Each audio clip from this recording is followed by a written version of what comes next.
أعوذ بالله من الشيطان الرجيم بسم الله الرحمن الرحيم اللہ رب العالمین نے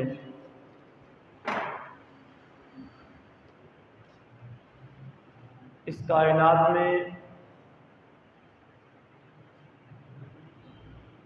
تمام انسانوں کو بڑی ہی اچھی شکل و صورت میں پیدا فرمایا ہے۔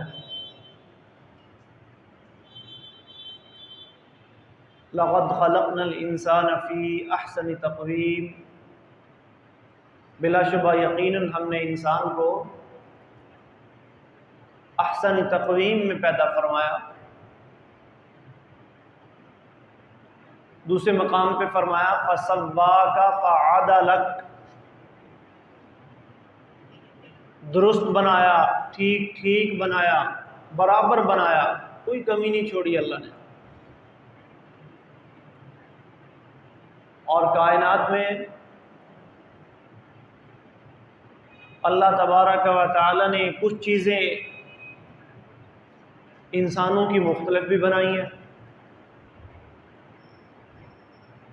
فرمایا وَمِنْ آیَاتِهِ اخْتِلَافُ أَلْسِنَتِكُمْ وَأَلْوَانِكُمْ،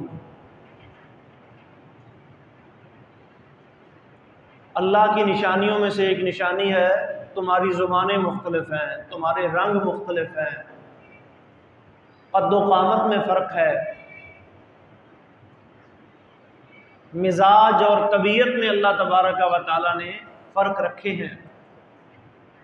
سب انسانوں کے مزاج اور طبیعتیں ایک جیسی نہیں، سب کے رنگ اور سب کی زبان بولی ایک جیسی نہیں،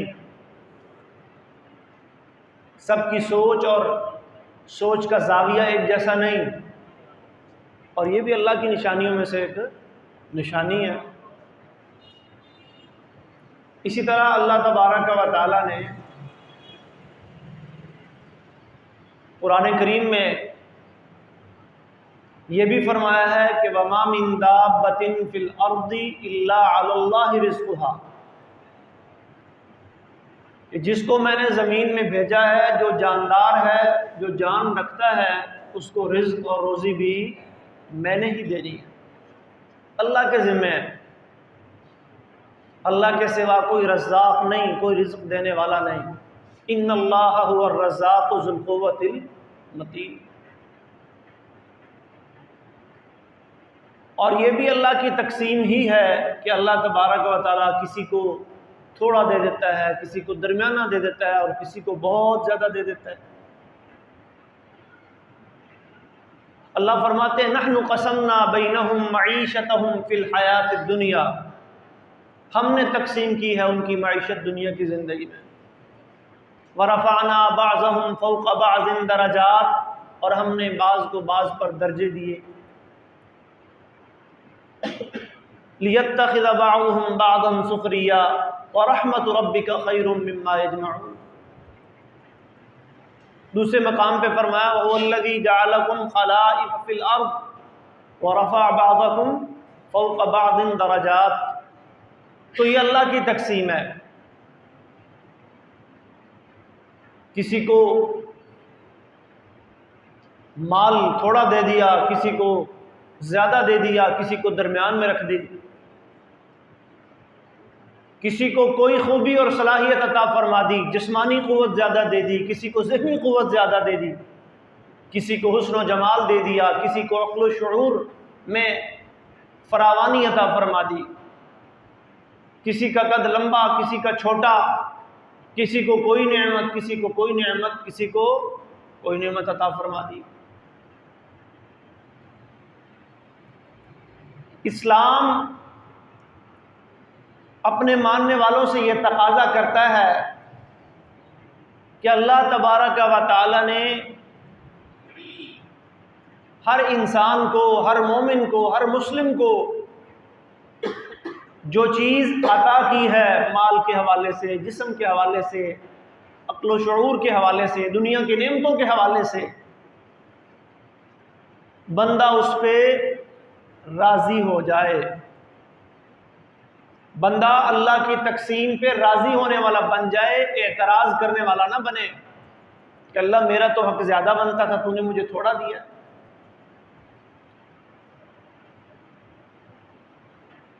اسلامی اصطلاح میں اسے قناعت کہتے ہیں۔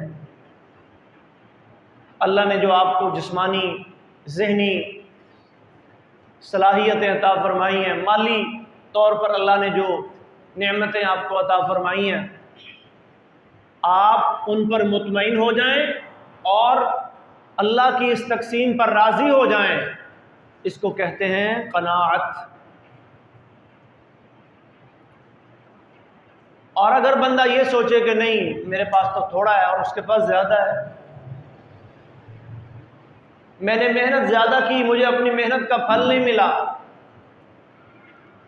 جس طرح اس کے پاس زیادہ ہے میرے پاس بھی زیادہ ہونا چاہیے، تو یہ حرص ہے، یہ طمع ہے، یہ شح ہے۔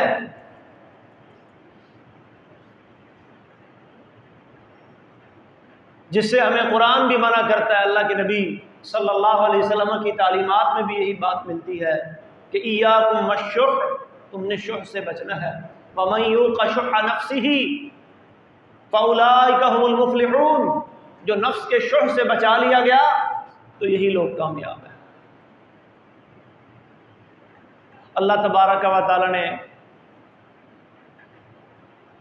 محمد الرسول اللہ صلی اللہ علیہ وسلم کو مخاطب کرتے ہوئے قرآن مجید میں فرمایا ہے سورہ طٰہٰ کے اندر، وَلَا تَمُدَّنَّ عَيْنَيْكَ، آپ ہرگز اپنی آنکھوں کو مت بڑھائیں، مت پھیلائیں، إِلَىٰ مَا مَتَّعْنَا بِهِ أَزْوَاجًا مِّنْهُمْ، اس کی طرف جو ہم نے دنیا کے اندر مختلف لوگوں کو سامان کی، زیب و زینت کی، استعمال کی چیزیں دی ہیں، زہرۃ الحیات الدنیا، دنیا کی رونق میں سے کچھ چیزیں دے دی ہم نے ان کو،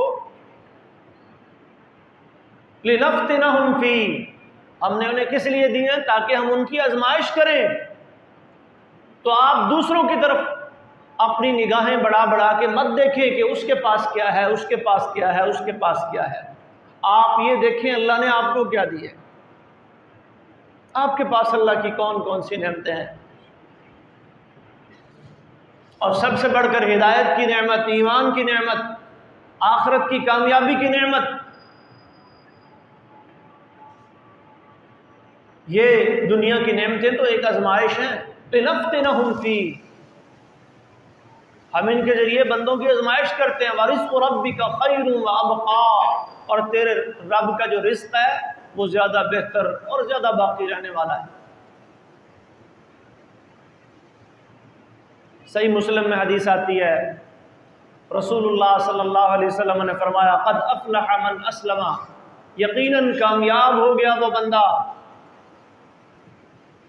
جس نے اطاعت کرنا سیکھ لیا، جس نے اپنے آپ کو جھکانا سیکھ لیا، جو فرما بردار بن گیا، جو مکمل اسلام میں داخل ہو گیا۔ وَرُزِقَ كَفَافًا، اور اللہ نے دنیا کی نعمتوں میں سے اسے اتنا دے دیا جس سے اس کی ضروریات پوری ہو رہی ہیں۔ وَقَنَّعَهُ اللَّهُ بِمَا آتَا، اور جو کچھ اللہ نے اس کو دیا اللہ نے اسے قناعت عطا فرما دی۔ رسول اللہ صلی اللہ علیہ وسلم ایسے خوش نصیب انسان کے بارے میں ضمانت دے رہے ہیں، یہ بندہ کامیاب ہو گیا، افلح، کس کے لیے؟ جس کو اللہ کے سامنے جھکنے کی توفیق مل گئی، جسے اس کی دنیاوی ضروریات کے مطابق اللہ نے نعمتیں عطا فرما دی، اور ان نعمتوں کے ساتھ ساتھ اس کا دل حرص، بخل، شح اور طمع جیسی بیماریوں سے پاک کر کے قناعت اس کے دل میں رکھ دی۔ قد افلح، یقیناً کامیاب ہے، بلا شبہ کامیاب ہے۔ اتنی بڑی دولت ہے محترم بھائیو قناعت، یہ وہ خزانہ ہے، یہ وہ دولت ہے جو کبھی آپ سے کوئی چھین نہیں سکتا، یہ کبھی ختم ہونے والی چیز نہیں ہے۔ دنیا کی دولتیں چور چکے ڈاکو آتے ہیں، چھین کے لے جاتے ہیں، سونا چاندی روپے پیسہ درم و دینار، یہ چوری ہونے کا، ڈکیٹی کا خطرہ رہتا ہے، ضائع ہونے کا خطرہ رہتا ہے، لیکن قناعت ایسی دولت ہے یہ آپ سے کوئی نہیں چھین سکتا۔ اس پہ ڈاکہ کوئی نہیں ڈال سکتا، اسے چوری کوئی نہیں کر سکتا۔ دنیا کی دولتیں جب خرچ کرنے لگتا ہے انسان، آہستہ آہستہ کم پڑ جاتی ہیں اور ایک دن آتا ہے ختم ہو جاتی ہیں، لیکن قناعت ایسی دولت ہے، قناعت ایسا خزانہ ہے جو نہ کم پڑتا ہے اور نہ ختم ہوتی ہے دولت۔ اگر اللہ انسان کو قناعت عطا فرما دے، اتنی بڑی دولت ہے،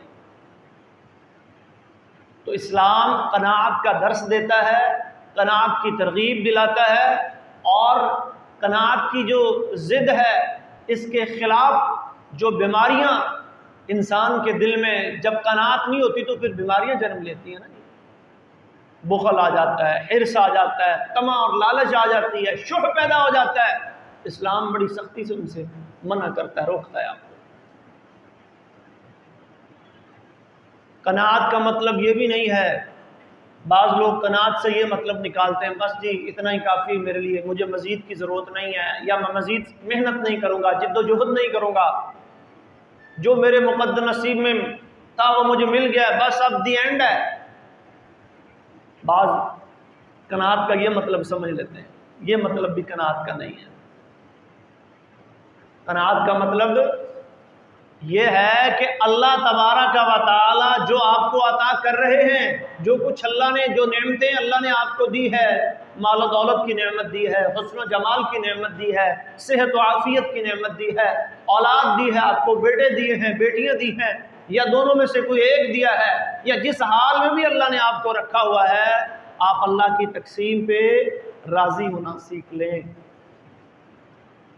یہ ہے قناعت۔ اور راضی ہونے کا مطلب یہ نہیں کہ انسان جد و جہد نہ کرے، کوشش نہ کرے، محنت نہ کرے۔ یہ تو قرآن میں اللہ نے حکم دیا نا، وَابْتَغُوا مِن فَضْلِ اللَّهِ، تلاش تو آپ نے کرنا ہے، جد و جہد تو کرنی ہے، محنت تو کرنی ہے۔ ہاتھ پہ ہاتھ رکھ کے بیٹھنا یہ قناعت نہیں ہے، یہ عاجزی ہے۔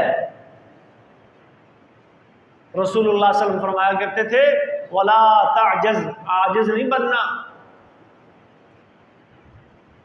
کمزور نہیں بننا، ہمت نہیں ہارنی، محنت اسٹرگل کرتے رہنا ہے۔ ایک حدیث میں آتا ہے رسول اللہ صلی اللہ علیہ وسلم نے فرمایا اگر تم میں سے کسی شخص کو یہ پتہ چلے کہ قیامت آ رہی ہے، کسی شخص کو یہ پتہ چلے کہ قیامت آ رہی ہے، بس آنے والی، آنے کے بالکل قریب ہے، اور اس کے ہاتھ میں وفی یدہ فصیلہ، سین کے ساتھ فصیلہ، یہ کھجور کا چھوٹا سا پودا جس کو آپ منتقل کرتے ہیں زمین میں کسی اور جگہ لگاتے ہیں، اس کو فصیلہ، اور اس کے ہاتھ میں کھجور کا ایک پودا ہے جسے وہ لگانا چاہتا ہے، تو وہ یہ نہ کہے کہ اب لگانے کا کیا فائدہ، اب تو قیامت آ ہی جانی ہے، اب کون سا میں اس کا پھل کھا سکوں گا، یا میرے بچے، میری اولاد یا کوئی اور اس کا پھل کھا سکے گا، میں اس کو نہیں لگاتا۔ فرمایا نہیں، وہ اس کو لگائے، جب تک آپ کی زندگی ہے، جب تک آپ کے اندر سانس ہے، آپ اپنی جد و جہد، اپنی اسٹرگل جاری رکھیں، لیکن جو کچھ اللہ تبارک و تعالی آپ کو دے دے یا دے رہا ہے، یہ دے چکا ہے، اس پہ مطمئن ہونا، اس پہ راضی ہونا بھی سیکھیں۔ اب ان دونوں چیزوں کو ملا کے دیکھیں تو جد و جہد بھی کریں، اسٹرگل بھی کریں، محنت بھی کریں، اور اللہ کی تقسیم پر اپنے آپ کو خوش بھی رکھیں، راضی بھی رکھیں، تو اس کا نام کیا ہے؟ قناعت ہے۔ اور قناعت والے خوش نصیب افراد، ان کے بارے میں اللہ کے نبی کیا ضمانت دے رہے ہیں؟ قد افلح، یہ کامیاب بندہ ہے۔ اور یہی روایت جامع ترمذی میں ہے، اس کے الفاظ ہیں طوبا، خوشخبری ہے، بشارت ہے، لمن ہدی الی الاسلام، اس شخص کے لیے جس کو اسلام کی رہنمائی دے دی گئی، ورزق کفاف وقانع، یہی الفاظ لیکن طوبا کے ساتھ، یعنی اس کے لیے کامیابی بھی ہے، اس کے لیے خوشخبری بھی ہے۔ قناعت والے خوش نصیب انسان کے لیے اللہ رب العزت نے عزت بھی رکھی ہے۔ جو کہ عزتیں اللہ تبارک و تعالیٰ کے پاس ہیں۔ تو فرمایا وَاعْلَمْ، جان لو، ان شرف المؤمن قیامہ باللیل، مومن کی عزت، مومن کا مقام کس چیز میں ہے؟ رات کے قیام میں اللہ نے رکھا ہے۔ وَعِزُّهُ، اور مومن کی عزت استغناؤہ عن الناس، کس چیز میں ہے؟ وہ لوگوں سے مستغنی ہو جائے، لوگوں کے مال پہ، لوگوں کی چیزوں پہ اس کی نظر نہ ہو، وہ لوگوں کے سامنے ہاتھ پھیلانے والا نہ ہو، مستغنی ہو جائے لوگوں سے۔ وَاجْمَعِ الْيَأْسَ مِمَّا فِي أَيْدِ النَّاسِ، ایک حدیث میں آتا ہے نبی صلی اللہ علیہ وسلم نے فرمایا کہ لوگوں کے پاس جو کچھ ہے نا، اس سے یوں کرو کہ اپنے آپ کو مایوس کر لو، نہ میں نے کسی سے مانگنا ہے، نہ کسی نے مجھے کچھ دینا ہے، میرے پاس میرے رب کا دیا ہوا ہے، میں نے اس سے اپنی زندگی گزارنی ہے۔ تو اللہ تبارک و تعالیٰ قناعت والے خوش نصیب افراد کو عزتیں بھی عطا فرماتے ہیں، اور عزتوں کے ساتھ ساتھ اللہ تبارک و تعالیٰ اس کو غنا بھی دیتے ہیں۔ غنا، مالداری، تونگری۔ قناعت سے غنا کیسے ملتی ہے؟ صحیح بخاری کی ایک حدیث ہے، نبی صلی اللہ علیہ وسلم نے فرمایا لیس الغنا عن کثرت العرض ولکن الغنا غنا النفس۔ لوگو، غنا، تونگری، مالداری یہ اسباب کے جمع کر لینے سے نہیں آتی۔ چیزیں اور وسائل اور اسباب اکٹھے کر لینے سے کوئی بندہ غنی نہیں بنتا۔ وَلَكِنَّ الْغِنَى غِنَى النَّفْسِ، غنا اس وقت آتی جب بندے کا نفس غنی ہو جائے۔ اور یہ غنا کب آتی ہے؟ جب آپ قناعت اختیار کرتے ہیں، حرص کو اپنے دل سے نکالتے ہیں، لالچ اور طمع سے اپنے آپ کو دور کرتے ہیں، بچاتے ہیں، تو پھر غنا آتی ہے۔ اور اگر قناعت نہ ہو، خدا نہ خواستہ حرص آ جائے، لالچ آ جائے اور طمع آ جائے، تو پھر کبھی بندہ راضی نہیں ہوتا، مطمئن نہیں ہوتا۔ جتنی مرضی اللہ کی نعمتیں اس کے مل جائیں، جتنا مرضی دنیا میں سے اسے مل جائے، وہ خوش نہیں ہوتا۔ یہ میں نہیں کہہ رہا، اللہ کے نبی فرما رہے ہیں کہ اگر ایسے لالچی انسان کو، نبی صلی اللہ علیہ وسلم فرما رہے ہیں لو کان لابن آدم وادیان من ذہب، ایسے حرص والے اور لالچ والے انسان کو سونے کی 2 پوری وادیاں، 2 پوری بستیاں دے دی جائیں، جس کی ہر چیز سونے کی ہو، کیا اس کا دل بھر جائے گا؟ نہیں بھرے گا۔ لبتغا ثالثا، فرمایا وہ تیسری کی خواہش کرے گا، میرے پاس ایک اور ہو۔ اور اگر قناعت مل جائے تو پھر جو اللہ تبارک و تعالیٰ نے اسے نعمتیں عطا فرمائی ہیں وہ ان پہ مطمئن ہو جائے گا۔ صحیح ابن حبان میں ایک حدیث آتی ہے، نبی صلی اللہ علیہ وسلم نے ارشاد فرمایا، ایک دفعہ حضرت موسیٰ علیہ السلام نے اللہ سے کچھ سوال کیے۔ سوال کیا ای الناس اتقی، موسیٰ سوال کر رہے ہیں، موسیٰ کلیم اللہ، کس سے سوال کر رہے ہیں؟ اللہ تبارک و تعالیٰ سے، کیونکہ موسیٰ اور اللہ کی باتیں ہوتی تھیں، اس لیے انہیں کلیم اللہ کہتے ہیں، اللہ سے باتیں کرنے والا۔ تو اللہ جواب دیتے ہیں الذی یذکر ولا ینسیٰ، موسیٰ دنیا کا سب سے زیادہ متقی اور پرہیزگار انسان کون ہے؟ یہ تیرا سوال ہے، اور جواب کیا ہے؟ جو ہمیشہ مجھے یاد رکھتا ہے اور مجھے بھولتا نہیں ہے، جس کے دل میں میری یاد ہے، جس کی زبان میری یاد سے تر ہے، جس کو میرے احکامات یاد ہیں، جس کو یہ یاد ہے یہ چیز میرے اللہ نے حلال کی ہے، یہ میں نے استعمال کرنی ہے، جس کو یہ یاد ہے یہ چیز اسلام میں، دین میں حرام ہے، میرے رب نے مجھے روکا ہے، میں نے اس سے رک جانا ہے، جس کو یہ یاد ہے اور ہر وقت یاد ہے، بھولتا نہیں ہے کبھی بھی، وہ دنیا کا سب سے متقی اور پرہیزگار انسان ہے، جس کو یہ پتہ ہے کہ میرا ایک رب ہے اور اس نے مجھے ایک دین دیا ہے، مجھے اسلام کی شکل میں ایک زندگی گزارنے کا طریقہ دیا ہے، اور اس میں یہ چیزیں میں نے کرنی ہے، یہ میرے کرنے کے کام ہے، یہ میری ذمہ داریاں ہیں، میں نے ان کو نبھانا ہے، اور ان چیزوں سے میں نے بچنا ہے، رکنا ہے، ان سے میرے رب نے مجھے منع کیا ہے، اور وہ ہمیشہ اس کا خیال رکھتا ہے۔ اتقی الناس، یہ کون ہے؟ سب سے زیادہ پرہیزگار انسان یہ ہے۔ پوچھا اللہ اعلم الناس، لوگوں میں سب سے بڑا عالم کون ہے؟ تو اللہ نے جواب دیا وہ سب سے بڑا عالم ہے جس کا کبھی علم سے پیٹ نہیں بھرتا، جس کا کبھی علم سے پیٹ نہیں بھرتا۔ یجمع علم الناس مع علمہ، وہ سیکھتا رہتا ہے، وہ لوگوں کے علم کو سیکھ سیکھ کر اپنے علم کے ساتھ ملاتا رہتا ہے، جمع کرتا رہتا ہے، جو یہ نہیں کہتا بس میں نے بہت سیکھ لیا اب مجھے اور سیکھنے کی ضرورت نہیں ہے، یہ پھر سب سے بڑا عالم ہے۔ موسیٰ کلیم اللہ نے پوچھا اعز الناس، لوگوں میں سب سے زیادہ عزت والا کون ہے اللہ نے جواب دیا الذی اذا قدر غفر، سب سے زیادہ عزت والا وہ انسان ہے کہ جب اس کے پاس قدرت آتی ہے، جب اس کے پاس انتقام لینے کا موقع آتا ہے، وہ لے بھی سکتا ہے لیکن وہ کیا کر دیتا ہے؟ غفر، معاف کر دیتا ہے۔ اس سے بڑا عزت والا کون ہے؟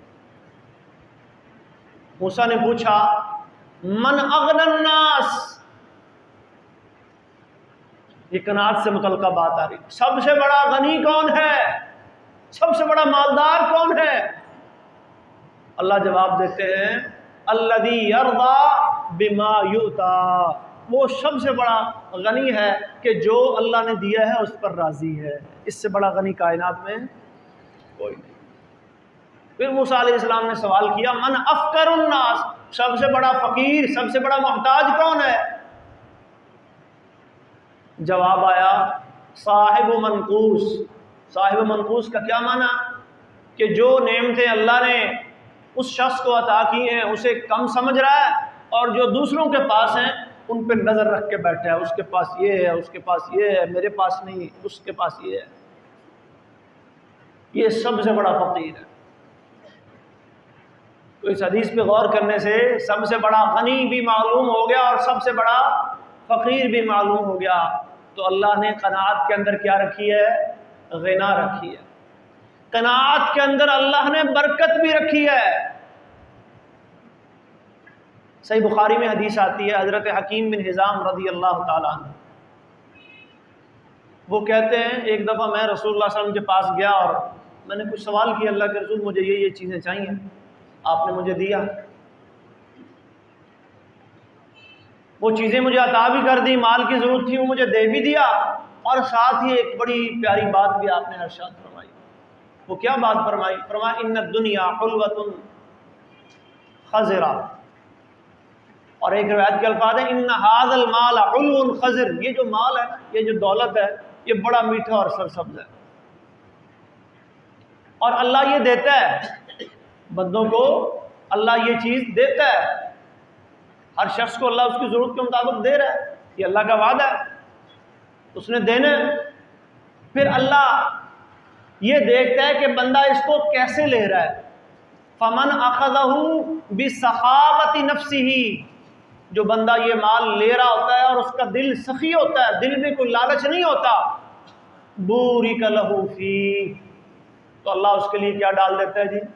برکتیں ڈال دیتا ہے، برکتیں ہی برکتیں آ جاتی ہیں، اس کے مال میں، اس کی جان میں، اس کے اہل و عیال میں، اس کی تمام چیزوں میں برکتیں آ جاتی ہیں۔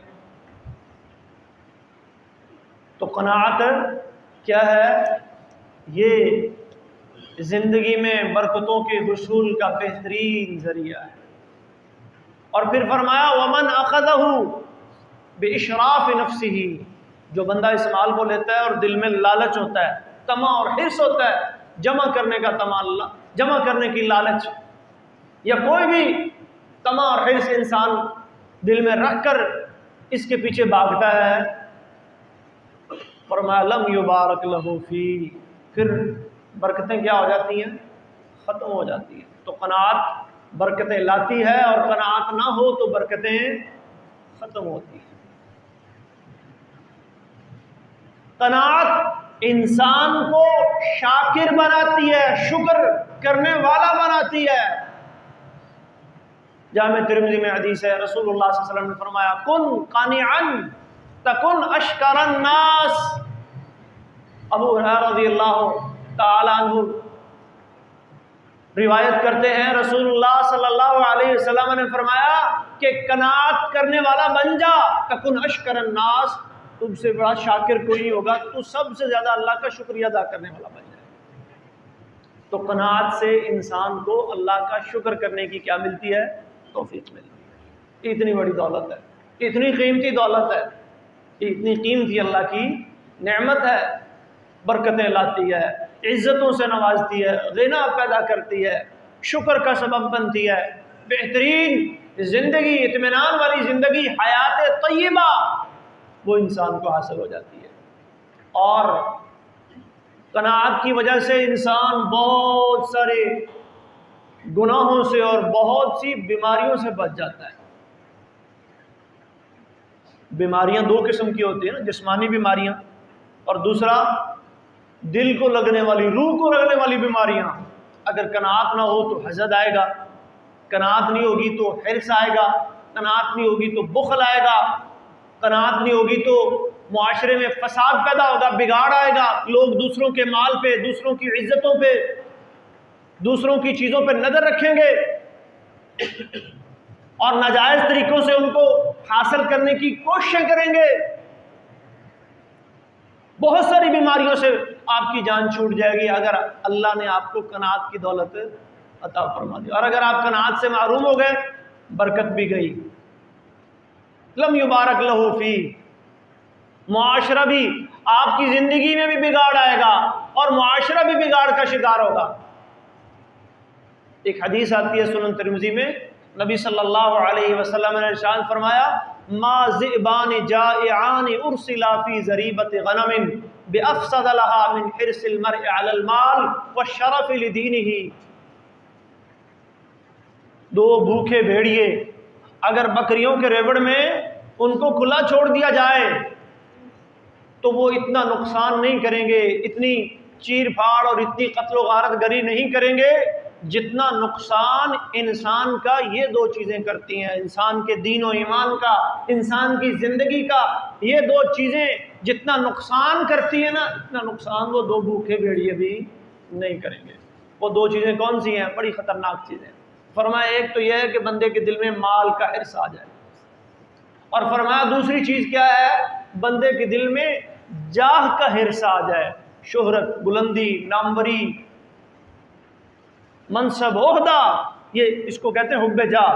تو یہ دو بیماریاں آ جائیں نا تو انسان، جیسے آج کل کہتے ہیں نا جنسی بھیڑیا، تو مطلب بھیڑیا بن جاتا ہے انسان۔ بھیڑیا کے ساتھ مشابہت دی اللہ کے نبی نے۔ جب اللہ نے جو آپ کو ایک حلال چیز اپنی زوجہ کی صورت میں، اپنی بیوی کی صورت میں دی ہے، آپ اس پہ اکتفا نہیں کریں گے، ادھر ادھر منہ ماری کریں گے، بد نظری کریں گے، اور ہم جنس پرستی کی طرف جائیں گے، لواطت کی طرف جائیں گے، زنا اور بدکاری کی طرف جائیں گے، تو کیا بنیں گے؟ بھیڑیے بنیں گے، اور کیا جانور ہی بنیں گے نا۔ جو نعمتیں مال کی شکل میں اللہ نے آپ کو دی ہیں، اگر آپ ان پہ قناعت نہیں کریں گے، چوری چکاری، ڈکیٹی، حسد، ناجائز طریقوں سے لوگوں کا مال کھانا، پھر یہ مالی بھیڑیے بن جائیں گے آپ۔ قناعت اگر جائے گی تو برکت بھی جائے گی، فساد بھی آئے گا۔ قناعت اگر جائے گی تو یہ ہلاکت بھی لے کر آئے گی اپنے ساتھ۔ صحیح بخاری میں ایک حدیث آتی ہے، نبی صلی اللہ علیہ وسلم نے فرمایا مل فقر اخشى علیکم، مجھے اپنی امت پر یہ ڈر نہیں ہے کہ یہ فقر آ جائے گا ان پر، حالات اوپر نیچے ہوتے رہتے ہیں، کوئی مسئلہ نہیں ہے، مجھے کوئی خوف نہیں ہے، وَلَٰكِنْ أَخْشَىٰ أَن تُبْسَطَ عَلَيْكُمُ الدُّنْيَا، ڈر کس بات کا ہے؟ کہ دنیا اپنی رنگینوں کے ساتھ تمہارے سامنے آئے گی، فَتَنَافَسُوهَا كَمَا تَنَافَسُوهَا، پھر تم دنیا کی دوڑ میں ایک دوسرے سے آگے نکلنے کی کوشش کرو گے، دنیا میں مقابلے لگاؤ گے، میں آگے بڑھ جاؤں وہ پیچھے رہ جائے، ایک دوسرے کی ٹانگیں کھینچو گے، فَتُهْلِكَكُمْ كَمَا أَهْلَكَتْهُمْ، تو پھر یہ دنیا تم میں بھی، یہ مال تمہیں بھی، یہ حرص تمہیں بھی، یہ لالچ تمہیں بھی ایسے ہی تباہ کر دے گا، ہلاک کر دے گا، برباد کر دے گا، جس طرح اس نے پہلے لوگوں کو کیا۔ تو قناعت جاتی ہے تو پھر ہلاکتیں مقدر بن جایا کرتی ہیں۔ آج ہر بندہ دوسرے کی ٹانگ کھینچ رہا ہے، آج کوئی کسی کو خوش دیکھ کے خوش نہیں ہے۔ وجہ کیا ہے؟ ہمارے دل حرص، لالچ اور طمع سے آلودہ ہو چکے ہیں، قناعت کی دولت سے ہم محروم ہو چکے ہیں۔ معاشرہ فساد اور بگاڑ کا شکار ہے، جرائم بڑھتے چلے جا رہے ہیں، برکتیں ختم ہوتی چلی جا رہی ہیں۔ مین وجہ کیا ہے؟ ہم قناعت کی دولت سے محروم ہیں۔ اتنی بڑی دولت ہے قناعت، یہ قناعت ہماری زندگیوں میں کیسے آئے گی؟ کتاب و سنت نے تھوڑی سی ہماری اس حوالے سے بھی رہنمائی کی ہے۔ سب سے پہلی چیز تو یہ ہے کہ انسان اپنا عقیدہ اور ایمان بنائے کہ رزاق کون ذات ہے؟ اللہ تبارک و تعالی۔ وَمَا مِن دَابَّةٍ فِي الْأَرْضِ إِلَّا عَلَى اللَّهِ رِزْقُهَا۔ اور دوسری بات یہ عقیدہ بھی بنا لے کہ اللہ نے دنیا میں سب کو ایک جیسا نہیں دیا، یہ اللہ کی حکمت ہے، اللہ بہتر جانتا ہے کہ کیوں نہیں اللہ نے ایسا سسٹم رکھا کہ سب کو ایک برابر کر دیا۔ احسن تقویم پہ سب کو پیدا کیا لیکن سب کو ایک جیسا نہیں دیا۔ اللہ فرماتے ہیں وَرَفَعَ بَعْضَكُمْ فَوْقَ بَعْضٍ دَرَجَاتٍ، اللہ نے یہ درجہ بندیاں دنیا میں رکھی ہیں، درجہ بندیاں موجود ہیں۔ میں جتنی بھی کوشش کر لوں ختم نہیں کر سکتا، آپ جتنی بھی کوشش کر لیں ختم نہیں ہو سکتی۔ اور تیسری یہ بات ذہن میں بٹھا لیں کہ اللہ اپنے بندوں کو آزماتا ہے۔ اللہ نے اگر آپ کو مال کے تمنگری دی ہے، اولاد کثرت سے دی ہے، دنیا کی نعمتیں کثرت سے دی ہیں، تو اس بات پہ انسان کو خوش نہیں ہونا چاہیے میری دنیا بڑی اچھی ہے، میرے پاس سارا کچھ ہے، میں کامیاب انسان ہوں۔ یہ آزمائش ہے، یہ امتحان ہے۔ انما اموالکم واولادکم فتنہ، یہاں فتنہ کا وہ معنی جو عربی میں ہے، عام طور پر ہم فتنہ دوسرے معنوں میں لے جاتے ہیں، فتنہ بے معنی آزمائش کے، یہ تمہارے مال، یہ تمہاری اولادیں تمہارے لیے کیا ہے؟ آزمائش ہے، یہ امتحان ہے اللہ کا۔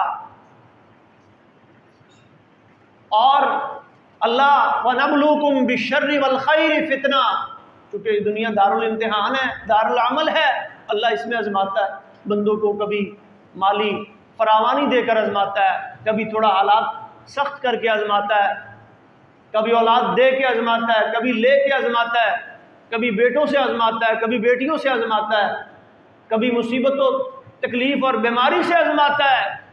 عَجَبًا لِأَمْرِ الْمُؤْمِنِ أَنَّ أَمْرَهُ كُلَّهُ لَهُ خَيْرٌ۔ ہونا کیا چاہیے؟ ہمیں اس صاحب ایمان کا کردار ادا کرنا چاہیے جس کے بارے میں اللہ کے نبی فرما رہے ہیں بہترین ہے وہ مومن، دلچسپ ہے وہ مومن، جس کا معاملہ ہر حال میں خیر پر مبنی ہوتا ہے۔ ان اصابتہ سراء فشکر فکان خیر اللہ، اگر اسے کوئی نعمت خوشی پہنچتی ہے وہ اللہ کا شکریہ ادا کرتا ہے، یہ بھی اس کے لیے بہتر ہے۔ وَإِنْ أَصَابَتْهُ ضَرَّاءٌ، اور اگر اس پر کوئی تکلیف، تنگی، تنگدستی آتی ہے وہ صبر کرتا ہے، فَكَانَ خَيْرَ اللَّهِ، یہ بھی اس کے لیے کیا ہے؟ بہتر ہے۔ تو یہ مال کی نعمت، یہ اولاد کی نعمت، یہ دنیا کی فراوانی اور یہ دنیا کی نعمتوں کی کثرت، یہ کیا ہے؟ یہ اللہ تعالیٰ کا ایک امتحان ہے، امتحان۔ اور اگر کوئی تھوڑی سی کمی آئی تو یہ بھی امتحان ہے۔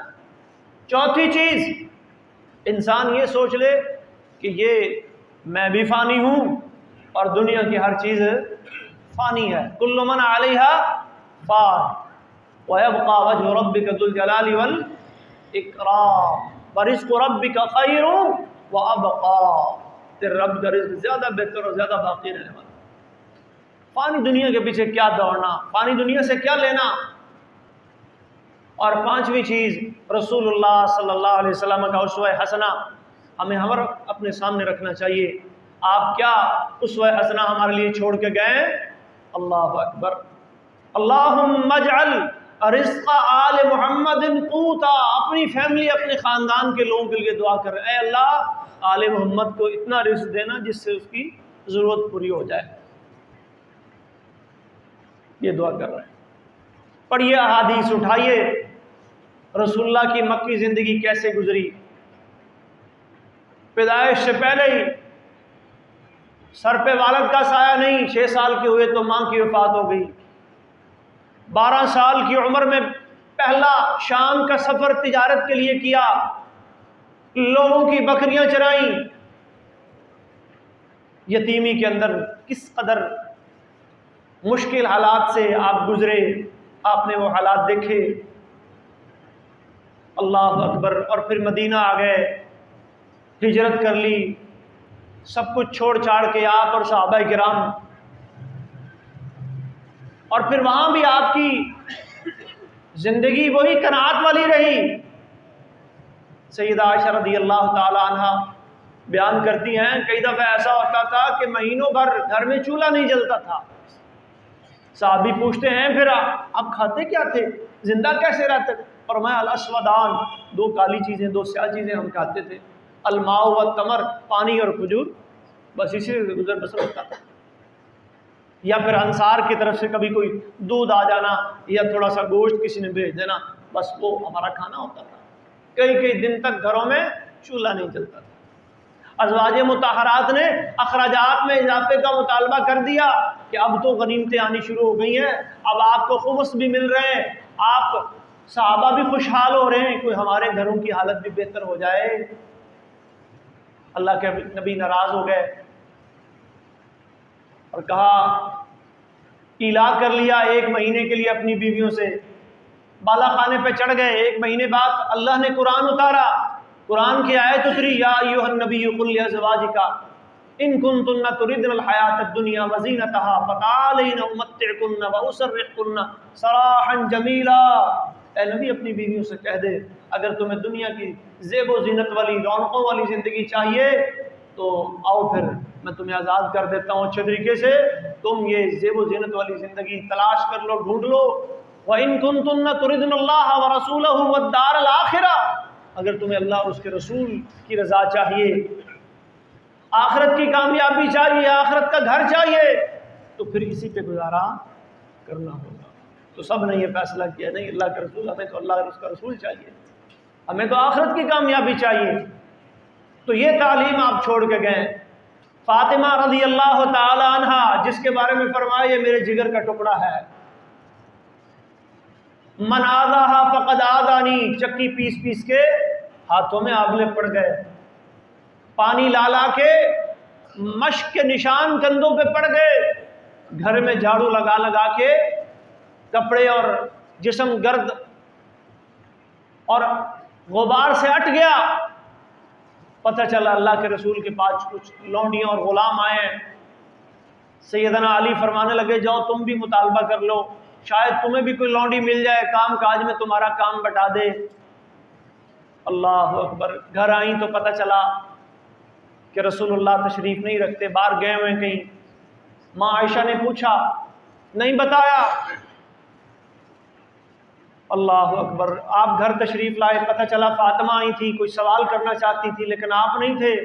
گھر گئے، پوچھا کیا بات، درخواست پیش کی، جی مجھے بھی کوئی لونڈی دے دیں، خادمہ دے دیں، کوئی غلام، میرے گھر کے کام کاج بہت زیادہ ہیں، کوئی میری بھی مدد اور تعاون کرنے والا ہو۔ سبقکن یتاما بدر، فرمایا نہیں فاطمہ، ابھی بدر کے شہداء، ابھی احد کے شہداء، ان کی ضرورتیں باقی ہیں، میں تمہیں نہیں دے سکتا۔ ہاں میں تمہیں ایک ایسا ذکر بتاتا ہوں، ایک ایسا وظیفہ بتاتا ہوں کہ تم کر لو گی تو تمہاری دن بھر کی تھکاوٹ اتر جائے گی۔ رات کو بستر پہ آؤ، اذا اخذتما مضاجعکما، دونوں کو بتایا، سیدنا علی کو بھی اور سیدہ فاطمہ رضی اللہ تعالی عنہما کو بھی بتایا، بستر پہ آؤ تو یہ وظیفہ کر لیا کرو 33 دفعہ سبحان اللہ، 33 دفعہ الحمدللہ اور 34 دفعہ اللہ اکبر پڑھ لینا ہے، دن بھر کی تھکاوٹ کیا ہو جائے گی، ختم ہو جائے گی۔ جو اپنی بیٹی کے لیے بھی اسوا چھوڑ کے گئے، تو ہمیں ان کی زندگی کو دیکھنا ہے کہ انہوں نے کیسے سادگی اور قناعت کے ساتھ اپنی زندگی گزاری۔ اور ایک اور طریقہ نبی صلی اللہ علیہ وسلم نے بتایا ہے قناعت کا، صحیح مسلم میں حدیث آتی ہے، فرمایا انظروا الی من هو اسفل منکم وَلَا تَنظُرُوا إِلَىٰ مَنْ هُوَ فَوْقَكُمْ فَهُوَ أَجْدَرُ أَلَّا تَزْدَرُوا نِعْمَةَ اللَّهِ عَلَيْكُمْ۔ لوگو ہمیشہ ان لوگوں پہ دیکھو، اگر لوگوں کو دیکھنا ہی ہے نا تو ان لوگوں کی طرف دیکھو جو تم سے نیچے ہوں۔ وَلَا تَنظُرُوا إِلَىٰ مَنْ هُوَ فَوْقَكُمْ، اپنے سے اوپر والوں کو نہ دیکھو، فَهُوَ أَجْدَرُ أَلَّا تَزْدَرُوا، نیچے والوں کو دیکھو گے نا تو اللہ کی نعمتوں کی ناقدری دل میں پیدا نہیں ہوگی، شکر آئے گا، اور اگر اوپر والوں کو دیکھو گے تو شکر جاتا رہے گا، نعمتوں کی ناقدری آئے گی، شکوہ آئے گا، اور قناعت کی دولت سے محروم ہو جائے گا۔ محترم بھائیو، آج معاشی مسئلہ اور وسائل کی تقسیم کا مسئلہ، اس کو ہم نے دنیا کا سب سے بڑا مسئلہ بنا دیا ہے۔ حالانکہ ایک مومن کے لیے یہ سب سے بڑا مسئلہ نہیں ہے۔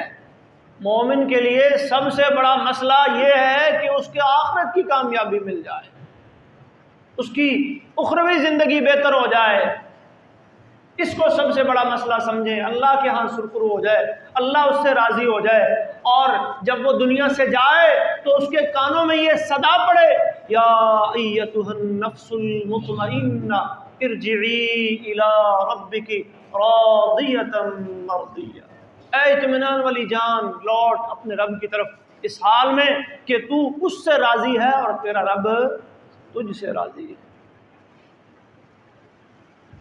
میری اور آپ کی یہ سوچ ہونی چاہیے۔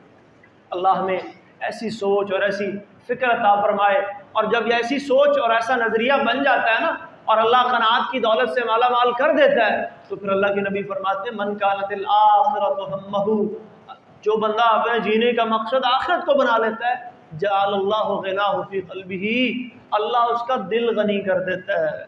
بات پھر وہی کہ اصل غنا دل کی ہوتی ہے، اسباب و وسائل سے کوئی بندہ غنی نہیں بنتا، اللہ اس کے دل کو غنی کر دیتا ہے۔ وَجَمَعَ لَهُ شَمْلَهُ، اللہ اس کے بکھرے ہوئے کام اکٹھے کر دیتا ہے، اللہ اسے ہمت دے دیتا ہے، اللہ اسے توفیق اور استطاعت دے دیتا ہے۔ وَأَتَتْهُ الدُّنْيَا وَهِيَ رَاغِمَةٌ، اسے دنیا کے پیچھے بھاگنا نہیں پڑتا، دنیا ذلیل ہو کر اس کے پیچھے آتی ہے، بشرطے کہ جینے کا مقصد آخرت کو بنا لے۔ یہ سوچ اور یہ فکر پیدا کر لیں کہ اصل کامیابی آخرت کی کامیابی ہے، اخروی زندگی ہے، دنیا اور اس کی نعمتیں عارضی ہیں، فانی ہیں، ختم ہونے والی ہیں۔ اللہ کے نبی جس انداز اور کیفیت میں زندگی گزار گئے، ہمارے لیے اسوہ حسنہ چھوڑ گئے، اور ہمیں بھی ان کے اسوہ حسنہ پر عمل کرتے ہوئے اپنی زندگیوں میں قناعت کو لانا ہوگا، ورنہ یہ زبان شکر نہیں کرے گی، ورنہ یہ دل کا حرص کبھی نہیں بھرے گا۔ اللہ تبارک و تعالی ہمیں اس نعمت سے مالا مال کرے، اور یہ دولت اپنے خزانوں سے اللہ ہمیں عطا فرمائے، اور یہ وہ دولت ہے جو کوئی آپ سے چھین نہیں سکتا، اور یہ دولت ہے جو کبھی ختم نہیں ہو سکتی۔ وآخر دعوانا ان الحمد للہ رب العالمین۔